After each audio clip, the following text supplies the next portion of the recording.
Hello, I'm Carolyn Monahan, the Director of Marketing and Communications for the West Coast Chamber. Today, I am joined by Vince Boileau from Boileau Communications, and we're going to talk a little bit about connecting with customers right now. So welcome, Vince. Hello. Hey, thanks for having me.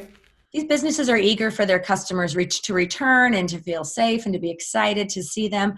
What are the top three things that you would say are the most important to communicate with your customers as you're getting ready to reopen?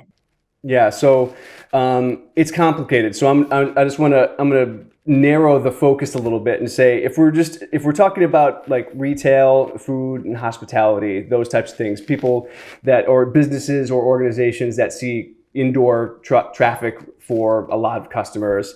There's three things that we're telling our clients right now. And the first is to remember to talk about what your client needs or your customer needs in the first place.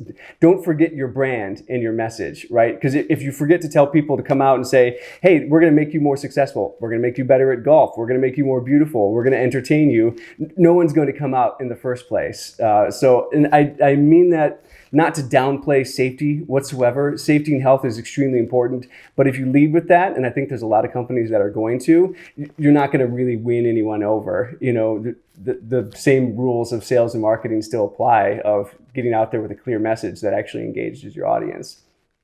The second thing I'll say is that when it comes to health and safety communications, it's important that you temper those to your audience and your space.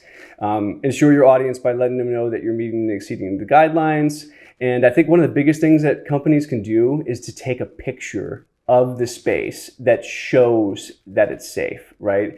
If you've got a shot of your store from the interior that shows how open it is, it's uncluttered, it's clean, you know, maybe you've even got the lines and the marks on the floor for where people should be able to stand.